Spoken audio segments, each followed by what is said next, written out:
Nicole Brossard, Québec.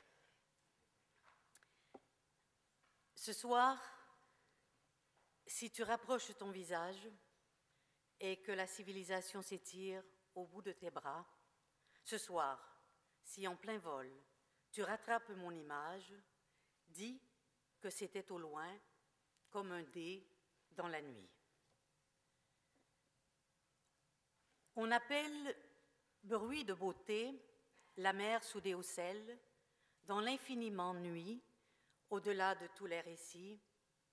On appelle aussi bruit de beauté le silence, sa signature lente au bas de l'aube.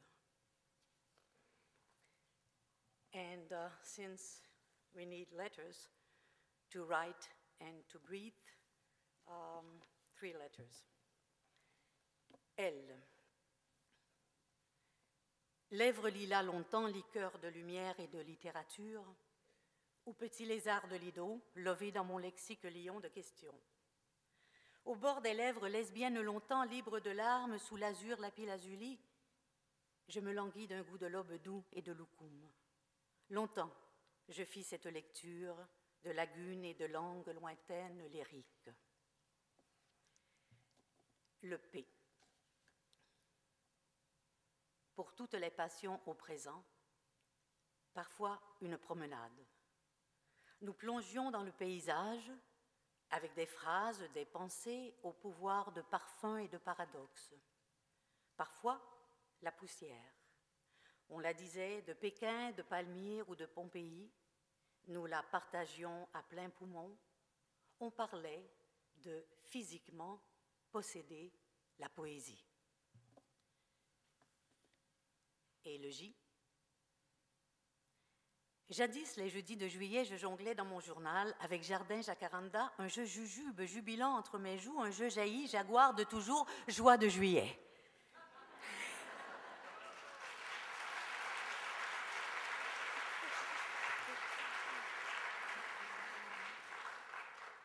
Merci.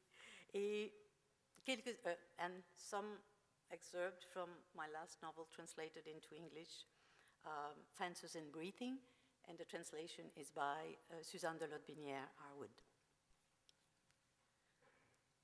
C'était 2 phrases, avec une idée du temps et de la nuit. Des phrases perméables à la mort et à l'oubli. On aurait pu facilement croire à une histoire entre elles. Chaque phrase allait déverser son sens dans un grand vivier de tourments et de questions, avec des mots toujours plus faciles à caresser. Pourtant, l'une et l'autre cherchaient à comprendre les lois de sa propre gravité.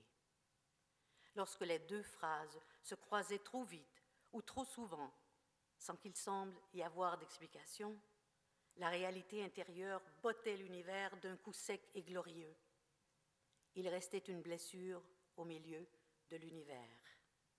Il fallait l'observer, puis ne pas avoir peur de s'y enfoncer jusqu'à ce que l'univers redevienne l'univers.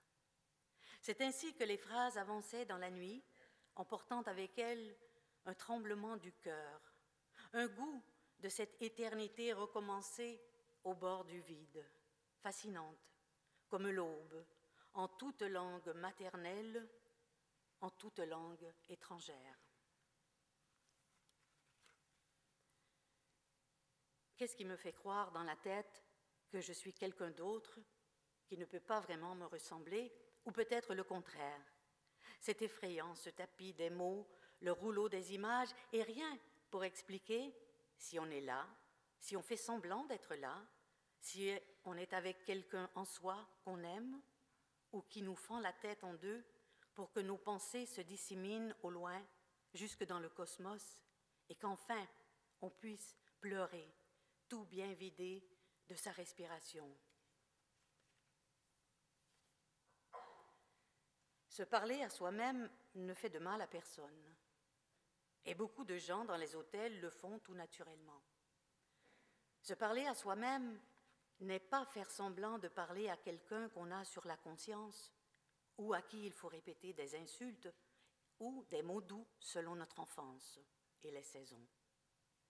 Il faut beaucoup de liberté pour se parler à soi-même du monde dans lequel on vit. La liberté est enfouie, je ne la distingue plus sous les milliers de pages de lois qui ont poussé depuis que l'acier des fusils tire un peu partout aux frontières du réel. On ne change pas une loi sans qu'une autre loi nous en donne la permission.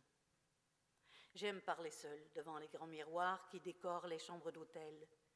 Ça m'aide à jongler avec les différentes facettes de mon corps et les objets qui décorent la chambre. Je suis quelqu'un qui a facilement des gestes de frayeur. C'est ainsi. Quand je passe 3 fois devant la même fenêtre qui fait des gros plans sur la vraie vie des gens, c'est comme si je parlais à haute voix à ma partie invisible, pour ne pas avoir peur et pour qu'elle me donne de la joie. Rester vivant, dit la voix, s'applique aussi à toutes les filles. Qui que vous soyez, restez vivant, à cause du vent lisse dans les roses et dans vos délires. Restez vivant, montrez-vous avec vos syllabes et vos images. N'ayez pas peur de toucher à votre mélancolie. Restez vivant, malgré les mouches et les brûlures, les petites décorations, les armoires fermées de chacun. Restez vivant, les bras ouverts comme les pages d'un dictionnaire. Respirez haut et fort entre les signes, les miroirs, les petits croquis. N'oubliez pas votre gris-gris et la grammaire latine. Restez vivant, malgré votre mère dans son bain, les terroristes et les menteurs. Restez vivant, dans l'axe de la lune, et touchez donc à vos miroirs aux bons endroits, avant de vous regarder partir. Restez vivant, comme quelqu'un qui n'est pas vous. Merci.